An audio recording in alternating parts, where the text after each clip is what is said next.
Hello दोस्तों, तो आज हम बात करेंगे शेयर मार्केट या स्टॉक मार्केट के बारे में। मैं आपको बहुत बेसिक से बताऊंगा। ये वीडियो उन लोगों के लिए है जो जो स्टॉक मार्केट शेयर मार्केट में नए हैं या इन्वेस्ट करना चाहते हैं, और या वो लोग जो जिन्होंने स्टार्ट नहीं किया बट जानना चाहते हैं शेयर मार्केट क्या होता है। बहुत बेसिक तरीके से मैं बताऊंगा आपको कि आपको पता चल जाए कि एग्जैक्टली ये होता क्या है, क्यों होता है, और जो आपकी मिसकंसेप्शन जो है आपकी वो मैं आपको दूर करूंगा। ठीक है, तो शेयर मार्केट क्या होता है। ठीक है, शेयर मार्केट के बारे में जानने से पहले हमें जानना पड़ेगा कि एग्जैक्टली बिजनेसेस क्या होता है। ठीक है, बिजनेसेस मतलब व्यापार क्या होता है, क्योंकि शेयर मार्केट के पीछे व्यापार ही होते हैं। ठीक है, तो बिजनेसेस फॉर एन एग्जांपल, मैं एग्जांपल लेके बताता हूं आपको। जो बिजनेस कुछ भी हो सकता है, छोटा व्यापार कैसा भी व्यापार हो सकता है, छोटे से बड़ा व्यापार कैसा भी हो सकता है। ठीक है, हम एक एग्जांपल लेते हैं कि आप एक बिजनेस खोलना चाहते हैं, एक व्यापार खोलना चाहते हैं, जैसे कि एक समोसे की दुकान या एक जूस कॉर्नर, कुछ भी हो सकता है छोटे लेवल पे। ठीक है, आपके पास खुद का पैसा है, आपने पेरेंट्स से पैसा लिया और आपने उस पैसे को बिजनेस में लगाया। ठीक है, तो वो पैसा जब आपने वो बिजनेस में लगाया और आपने बिजनेस रन करना स्टार्ट किया, बिजनेस स्टार्ट किया, वो अच्छा चलने लग गया, फिर आपको उस बिजनेस को बढ़ाने के लिए और पैसे की जरूरत है। सपोज वो बिजनेस अच्छा कर रहा है, बहुत प्रॉफिट में चल रहा है, तो आपके पास 5 साल बाद इतना पैसा आता है कि एक आप नया स्टोर खोल सको। ठीक है, फिर आप 5 साल बाद, ये एक तरीका है बिजनेस को बढ़ाने का। ठीक है, मैं और भी तरीके बताऊंगा। ये पहला तरीका है कि आपने पैसा कमाया बिजनेस से ही और उस बिजनेस में आपने लगा दिया पैसा। ठीक है, उस 5 साल बाद आपने एक स्टोर खोला, फिर आपने और वेट करा 4-5 साल का, 4.5 साल का, फिर तीसरा स्टोर खोला, फिर आपने 4 साल का और वेट करा, चौथा स्टोर खोला।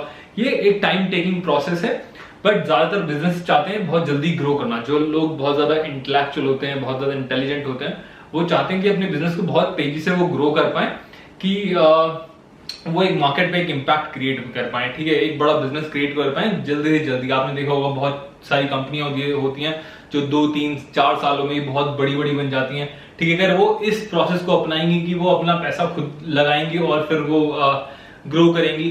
ठीक है, हर 5 साल में एक स्टोर खोल रहे हैं या 10 साल में एक स्टोर खोल रहे हैं, तो बहुत ज्यादा टाइम लग जाएगा, शायद बहुत ज्यादा उनकी पुश्ते भी लग जाए उस बिजनेस को बड़ा करने में।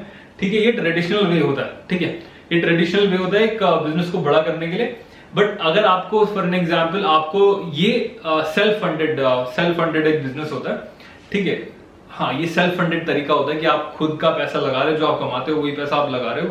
तो ये सेल्फ फंडिंग का एक तरीका है। ये पहला तरीका अपने बिजनेस को बढ़ाने का। ठीक है, दूसरा तरीका है कि आप बाहर से कहीं से पैसा लाओ, उसे बोलते हैं एक्सटर्नल फंडिंग। जैसे कि आप अपने फ्रेंड से पैसा ला सकते हो, आप अपने पेरेंट्स से और पैसा ले सकते हो, जो कि उन्होंने पहले दे चुके हैं, वो दोबारा नहीं देंगे शायद दे दें अगर उनके पास हो तो आप अपने फ्रेंड से पैसा लेके आते हो या रिलेटिव से पैसा लेके आते हो, तो आप उनको वापस करना पड़ता है। ठीक है, शायद वो इंटरेस्ट लें, शायद ना लें, बट ये एक्सटर्नल फंडिंग हो गई। और अब ये भी सोर्सेस खत्म हो गए कि आपके रिलेटिव, आपके फ्रेंड्स और फैमिली कितना ही पैसा आपको दे देंगे, कितना बिजनेस आप उससे बड़ा कर सकते हो। शायद आप कर सकते हो थोड़ा बहुत, बट इतना ज्यादा बड़ा नहीं कर सकते। फिर आप जाते हो या तो किसी बड़े आपके शहर में कोई अमीर इंसान है और आप उसे जानते हो, आपके पेरेंट्स जानते हैं, आप उसके पास जाते हो, उनके सामने आप अपना बिजनेस का आइडिया रखते हो, तो आपको वो फंडिंग देने को स्टार्ट होते हैं। बट ऐसे लोग आपसे एग्जैक्टली इंटरेस्ट की आशा रखते हैं कि अगर वो आपको पैसा लेंड कर रहे हैं तो अब आपको उन्हें इंटरेस्ट के साथ उस पैसे को वापस करना पड़ेगा और लिमिटेड टाइम पे। ठीक है, फिर ये सारे भी रिसोर्स हो गए हैं। ठीक है, आपने पैसा लिया, बिजनेस को बड़ा करा, फिर बट एक टाइम आ जाएगा कि ये भी इन्वेस्टमेंट आपको छोटी लगेंगी जब आप अपने बिजनेस को बहुत तेजी से ग्रो करना चाहते हो। ठीक है, अभी बात आती है कि तीसरे ऑप्शन की। तो तीसरा ऑप्शन मेरे लिए है कि आप बैंक के पास जा सकते हो, क्योंकि बैंक आपको ज्यादा पैसा लेंड कर सकता है अपने बिजनेस को ग्रो करने के लिए, बट उनका एक फिक्स इंटरेस्ट रेट होता है। अगर आप नहीं देते हो पैसा तो शायद आपकी प्रॉपर्टी भी क्या कहते हैं, वो आप अपनी प्रॉपर्टी एग्जैक्टली गिरवी रखते हो उस पैसे को लेने के लिए, और आप अच्छा खासा इंटरेस्ट देते हो। और बैंक्स क्या होते हैं कि बैंक्स के ऊपर जिम्मेदारी होती है, क्योंकि वो लोगों का पैसा, सेविंग्स अकाउंट होते हैं बैंक के पास, लोगों ने अपना पैसा रख रखा होता है, और क्या कहते हैं, लोगों ने एफडी कर रखी होती है, बहुत सारी इन्वेस्टमेंट बैंक में कर रखी होती है।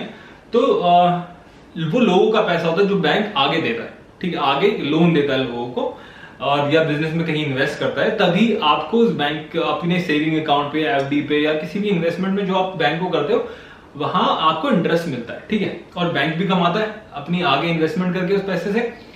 तो अब क्या बात होती है कि वो आपको पैसा दे तो देगा, बट वो उतना पैसा देगा जितना वो आपसे रिकवर कर पाए, ठीक है। तो बैंक आपको एकदम बहुत अथाह मनी पैसा नहीं दे देगा कि आप रातों रात 400 स्टोर खोल लो, ठीक है, पूरे देश के अंदर। तो वो आपको इतना पैसा देगा कि वो उसे लगता होगा कि वो मैं इतना, अगर आपने फॉर एन एग्जाम्पल 1 करोड़ रुपए मांगे तो जरूर नहीं वो 1 करोड़ आपको दे दे, वो for an example 20 lakh 30 lakh भी आपको ऑफर कर सकता है, जितना उसे लगता है कि वो आपसे रिकवर कर पाएगा, ठीक है। अगर उसे विश्वास नहीं होता तो नहीं भी देगा, बैंक नहीं भी देगा, क्योंकि उसके पास उसके ऊपर लायबिलिटी होती है, मतलब जिम्मेदारी होती है उस पैसे को वापस करने की उन लोगों को जिन्होंने उस बैंक को पैसा दे रखा है, ठीक है। अभी ये बैंक भी हो गया, आपने बैंक से पैसा ले लिया, ग्रो कर लिया, आपके 15 स्टोर हो गए, ठीक है, आपके आसपास पूरे डिस्ट्रिक्ट में अब 15 स्टोर हो गए, ठीक है। बट आप एक बहुत ज्यादा समझदार और ऐसे बहुत ज्यादा हाई एक्सपेक्टेशन रखने वाले बंदे हो, जो बहुत जल्दी ग्रो करना चाहता है, एक नाम कमाना चाहता है मार्केट में, या कुछ ऐसा इम्पैक्ट डालना चाहता है मार्केट पे जिससे उसका नाम हो जाए, ठीक है, जैसा शायद आप भी ऐसा कर सकते हैं, ठीक है। तो बात आती है अब एक और ऑप्शन है जिसे बोलते हैं शेयर मार्केट, ठीक है, या स्टॉक मार्केट बोलते हैं, क्या बोलते हैं, स्टॉक मार्केट, ठीक है, शेयर मार्केट या स्टॉक मार्केट बोलते हैं। अब शेयर मार्केट स्टॉक मार्केट में आप उन लोगों से पैसा लेते हो जिन्हें शायद आप नहीं जानते हो, ठीक है, जिन्हें आप नहीं जानते हो, शायद वो आपको जानते होंगे, या आप उन्हें बता भी सकते हो कि नए लोगों को बता भी सकते हो कि मैं एक ऐसा बिजनेस हूं, मेरे 15 आउटलेट हैं और मुझे पैसा दे दो, मुझे 100 आउटलेट खोलने देश में विदेश में, ठीक है। उसके लिए आपको मतलब आपको एक अच्छी कंपनी होना जरूरी है, ठीक है, क्योंकि अच्छी कंपनी होना चाहिए कि आप एक मार्केट में अच्छा परफॉर्म कर रहे हो, ठीक है। अगर आप एक मार्केट में अच्छा परफॉर्म कर रहे हो और आप पिछले 2-3 सालों में आपने बहुत अच्छा किया या 10 सालों में बहुत अच्छा किया, कितना भी टाइम हो सकता है, कोई स्पेसिफिक टाइम नहीं है, तो आप अपनी कंपनी को लिस्ट कर सकते हो कि लोग पब्लिक आए और आपको पैसा दे और आप अपना बिजनेस ग्रो करो, ठीक है। अब बात क्या आती है कि उसे बोलते हैं पब्लिक फंडिंग, ठीक है, जहां पब्लिक आके आपको पैसा दे रही है उसे पब्लिक फंडिंग बोलेंगे। तो अब हाँ, पहली बात शेयर मार्केट की जब बात हम स्टार्ट कर रहे हैं, मैं आपको ये बता दूं, शेयर मार्केट कोई एग्जैक्टली जुआ नहीं है, बिल्कुल जुआ नहीं है। आप देखते होंगे कि आप बहुत सारे लोग इसे जुआ समझ के खेलते हैं, ठीक है। तो ये जुआ नहीं है, कोई गैम्बलिंग की जगह नहीं है, एक इन्वेस्टमेंट की जगह है, जहां पे आप अपना पैसा इन्वेस्ट करते हो और एक्सपेक्ट करते हो कि वो ग्रो हो जाए, ठीक है। सोच समझ के इन्वेस्ट करते हो, सोच समझ के उस पैसे को इन्वेस्ट करते हो और सोचते हो कि वो ग्रो हो जाए, ठीक है। धीरे धीरे कुछ टाइम के साथ वो ग्रो हो जाए। ऐसा नहीं है जो लोग स्टॉक मार्केट में आते हैं कि मैं पैसा लगाऊंगा, शाम को अमीर बन जाऊंगा या 10-15 दिन बाद मेरे पास बहुत सारा पैसा हो जाएगा, तो आप बहुत बड़े सी हैं, ठीक है, ऐसा नहीं होता है, ठीक है। अगर आप फॉर एन एग्जाम्पल, अगर आप क्या कहते हैं एक जमीन खरीदते हो या एक घर खरीदते हो बिजनेस या इन्वेस्टमेंट के पर्पस के लिए, तो अब ऐसा तो नहीं आप जमीन खरीदते हो शाम को बेच दोगे या 10 दिन बाद बेच दोगे, आप उसे रखते हो ना, कुछ सालों के लिए रखते हो ना। ऐसा ही आप घर रखते हो या आप कुछ कहीं और इन्वेस्ट करते हो, एफडी करते हो, तो आप उसे कुछ सालों के लिए वहां रखते हो, तब उसे एक्सपेक्ट करते हो कि वो ग्रो के आपको एक अच्छा खासा रिटर्न दे, ठीक है। तो यही चीज स्टॉक मार्केट में अप्लाई होती है। जो लोग सोचते हैं कि वो पैसा लगाएंगे और रातों रात अमीर हो जाएंगे, शाम को अमीर हो जाएंगे, ठीक है, बहुत गलत चीज है। तो ये गैम्बलिंग का कोई अड्डा नहीं है, ठीक है, ये कोई ऐसी जगह नहीं जहां पे आप सट्टा लगा सको। तो लोग लगाते हैं, ठीक है, बहुत सारे लोग लगाते हैं, तो मैं नहीं चाहता कि आप वो सट्टा लगाएं, क्योंकि वो उसकी एक्चुअली में ये जगह सट्टा लगाने की नहीं है, ठीक है। क्योंकि बहुत सारी जगह ना जहां पे बहुत जल्दी चेंजेस आते हैं, जहां बहुत जल्दी रिजल्ट आते हैं, जैसे कि क्रिकेट का मैच हो गया, जहां आपको शाम तक या 2 घंटे में रिजल्ट मिल जाता है, या क्या कहते हैं कोई रेस हो गई जहां आपको आधे घंटे में 1 घंटे में रिजल्ट मिलने वाला है, गाड़ी की रेस, लोगों की रेस, घोड़ों की रेस, ठीक है, वहां लोग पैसा लगाते हैं एज अ गैम्बलिंग, सट्टा लगाते हैं, ठीक है। गलत चीज है, मैं नहीं बोल रहा, प्रमोट नहीं कर रहा हूँ कि सट्टा लगाओ, ठीक है, सट्टा नहीं लगाना है आपको, तो बट लोग लगाते हैं। ऐसे ही स्टॉक मार्केट में लगाते हैं कि शाम तक रिजल्ट आ जाता है, सुबह मार्केट खुलता है, शाम को बंद हो जाता है, रिजल्ट आ जाता है, पैसे काफी ज्यादा चेंजेस आते हैं, हर दिन काफी ज्यादा चेंजेस आते हैं। तो लोग सब बहुत सारे लोग समझते हैं, जो बिना पढ़े बिना पढ़े सोचे समझे पैसा इन्वेस्ट करते हैं, उन्हें लगता है एक जुआ का अड्डा है जहां रातों रात अमीर बना जा सकता है, बट ऐसा बिल्कुल नहीं है। मैं बहुत बार फोकस कर चुका हूं कि ऐसी कोई जगह नहीं है गैम्बलिंग वाली, ठीक है। तो आप समझ गए share market is not a place for gambling, ठीक है, सट्टाबाजी के लिए जगह नहीं है। तो अब हम बात कर रहे थे कि जो हम चौथे ऑप्शन पे थे, पब्लिक फंडिंग, ठीक है, आपने अपने बिजनेस को बहुत ज्यादा बढ़ाना है, अब पब्लिक फंडिंग के लिए जाते हो। अब शेयर मार्केट में आप अपना पैसा मतलब लोगों से आप अपनी फंडिंग लेते हो, उसे पब्लिक फंडिंग बोलते हैं। तो उसके लिए आप क्या करते हो ना, आपका बिजनेस एक स्टेबल बिजनेस है। इंडिया में दो मेजर एक्सचेंज हैं, दो मेजर एक्सचेंज हैं, याद रखना, एक्सचेंज, जिसके बारे में मैं अभी आपको बताऊंगा, ठीक है, 1 मिनट बाद बताने वाला हूँ एक्सचेंज क्या होता है, ठीक है, और कितने एक्सचेंज हैं मेजरली इंडिया में। तो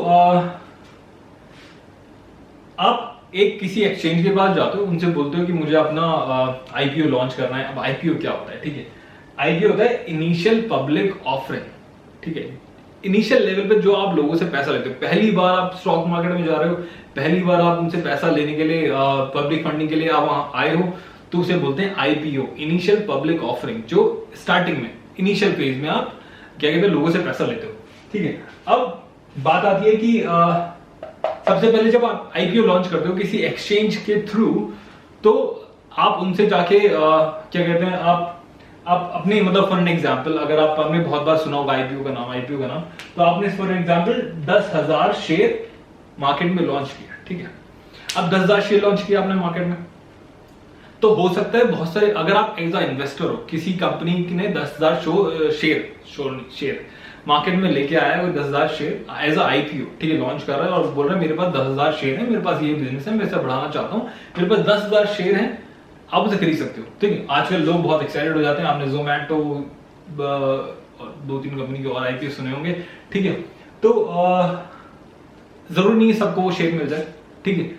पहले लोग क्या कहते हैं, अप्लाई करते हैं, आईपीओ में अप्लाई करते हैं, उसे जब उसे आईपीओ में पहले लोग आईपीओ में अप्लाई करते हैं, उसे बोलते हैं प्राइमरी मार्केट, जहां वो अप्लाई करते हैं कि मुझे शेयर खरीदना है, ठीक है। अब 10,000 शेयर मार्केट में लॉन्च एक कंपनी ने करे और उस 50,000 लोगों ने अप्लाई कर दिया, तो 10,000 लोगों को मिलेंगे, 40,000 लोगों को नहीं मिलेंगे। तो सबको शेयर आईपीओ के टाइम सबको नहीं, जरूरी नहीं है सबको शेयर मिल पाए, ठीक है, डिपेंडिंग ऑन कितने शेयर मार्केट में लॉन्च हुए हैं और कितने लोगों ने अप्लाई किया है। अब वो कुछ दिन के लिए ओपन होता है, 3-4 दिन के लिए ओपन होता है, ठीक है, प्राइमरी मार्केट, जहां पे आईपीओ में आप अप्लाई कर सकते हो शेयर खरीदने के लिए किसी कंपनी का जो अभी नई शेयर मार्केट में आई है। अभी कुछ दिन बाद वो सेकेंडरी मार्केट में आती है, जहां आप उसके शेयर एक्चुअल में खरीदते हो, ठीक है, जहां वो एक्चुअल में लिस्ट होती है सेकेंडरी मार्केट में। जो करंटली कंपनियां हैं जिसमें अभी लोग शेयर मार्केट में पैसा डाल रहे हैं, वो सब कंपनियां सेकेंडरी मार्केट में, ठीक है, याद रखना। तो अब क्या होता है ना कि मैं बता रहा, लोग एक्सचेंज के थ्रू क्या कहते हैं, एक्सचेंज हैं जिनके थ्रू लोग क्या कहते हैं, कंपनीज अपने आपको लिस्ट करती हैं मार्केट में, कि लोग एक ऐसा प्लेटफॉर्म होता है, एक्सचेंज जो होती है, जहां पे आप अपनी कंपनी को लिस्ट कर सकते हो, उसके थ्रू लोग आपको पैसा देते हैं, ठीक है। अब इंडिया में 2 मेजर एक्सचेंज हैं, 2 मेजर एक्सचेंज, वैसे तो और बहुत सारी हैं, बट मेजरली 2 हैं। मेजरली हमारे पास 2 एक्सचेंज हैं जिसपे ज्यादातर कंपनियां ट्रस्ट करती हैं और उसके थ्रू ही पब्लिक फंडिंग लेके आती हैं। पहला है NSE,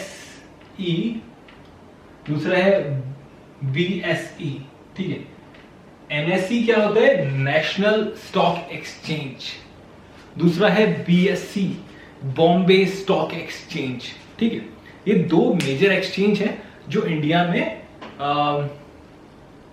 इंडिया में एग्जैक्टली सबसे बड़ी हैं, जहां लोग ट्रस्ट करते हैं, बड़ी बड़ी कंपनीज ट्रस्ट करती हैं, नई कंपनीज ट्रस्ट करती हैं, उनके थ्रू ही अपने आपको लिस्ट करती हैं, लोगों का पैसा लेके आती हैं। और भी बहुत सारी हैं, छोटी हैं, छोटे लेवल की हैं, बट उस पर मैं उसकी बात नहीं करूंगा क्योंकि मेन काम तो इनका ही है, ठीक है। सो फ्रेंड्स, मैं आपको छोटे शब्दों में फिर से बताना चाहता हूं, एक स्टॉक मार्केट क्या है। स्टॉक मार्केट एक ऐसी जगह है जहां दूसरे के बिजनेस में इन्वेस्ट कर सकते हो, ठीक है। अगर आप खुद कोई बिजनेस नहीं करना चाहते हो, आपका इनकम सोर्स कहीं और से आ रहा है, आप कोई नया बिजनेस इन्वेस्ट नहीं करना चाहते हो, बट आप इंटरेस्टेड हो किसी बिजनेस में पैसा लगाने की, आप चाहते थे कि मैं ऐसा बिजनेस कोई ओन करूं, तो आप एक उसकी छोटी सी ओनरशिप ले सकते हैं या आप बड़ी ओनरशिप भी ले सकते हैं, डिपेंडिंग ऑन आप कितना इन्वेस्ट करते हो।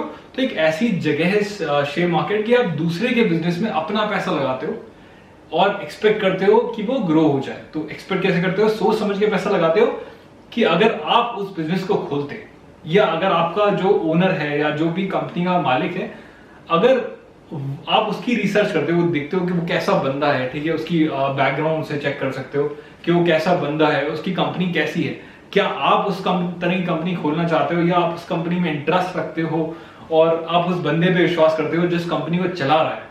अगर आप ये सब की अंडरस्टैंडिंग आपको आ जाती है, जिसके बारे में हम बाद में बात करेंगे अगली वीडियोस में, तो आप एक अच्छे इन्वेस्टर बन सकते हैं। और एक शेयर मार्केट अगेन एक ऐसी जगह है जहां आप दूसरे के बिजनेस में पैसा लगाते हो, वो बिजनेस किए बिना, ठीक है, सब दूसरा मैनेज कर रहा है, बस पैसा लगा रहा है उसके बिजनेस में, और वो जब बिजनेस ग्रो होगा तो आपका पैसा ग्रो होगा। ये शेयर मार्केट है। तो मेन नाम भी इनका है, काम भी इनका है। तो ये दो ऐसी एक्सचेंज हैं जहां जिनके थ्रू आप भी इन्वेस्ट करते हैं और कंपनियां भी अपने आप को लिस्ट करती हैं। ये हो गई मेरी ये हम एक इस वीडियो के एंड में आ रहे हैं। तो अगर आप चाहते हैं मैं आपको और इस क्या कहते हैं स्टॉक एक्सचेंज की सीरीज आगे लेके आऊं, तो इस वीडियो को सब्सक्राइब करो, बहुत सारा प्यार दो और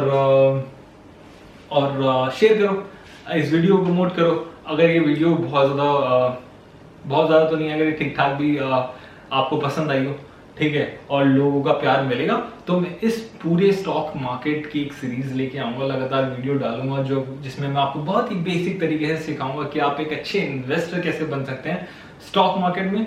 और ये रातों रात अमीर होने का जरिया नहीं है, और ठीक है, हम बट आप कुछ सालों में अच्छे खासे अमीर बन सकते हैं। बट मैं अमीर बनने के लिए आपको ये नहीं पढ़ा रहा हूँ, नहीं सिखा रहा हूँ। मैं आपको एक ये चीज मैं आपको बताऊंगा कि एक अच्छे इन्वेस्टर कैसे बन सको, ठीक है। मैं नहीं बता रहा आपको एक अमीर के इंसान कैसे बना जा सकता है, मैं आपको बस बता रहा हूँ कि अच्छा इन्वेस्टर कैसे बना जा सकता है, ठीक है। तो उसके लिए आपको इस वीडियो को प्रमोट करना पड़ेगा, अपने दोस्तों के साथ शेयर करें, जो लोग नहीं जानते शेयर मार्केट के बारे में उन्हें बताएं। और बस ये वीडियो को यहीं खत्म करता हूं। अगर आपके कोई भी क्वेश्चंस हो तो आप नीचे पोस्ट कर सकते हैं, मैं उसके ऊपर भी वीडियो बनाने की पूरी कोशिश करूंगा, और अगर क्वेश्चन ज्यादा है तो मैं बना ही दूंगा। तो ये हो गया बेसिक्स, से स्टार्ट करना जरूरी था। अभी के लिए चलते हैं, बाय बाय, थैंक यू।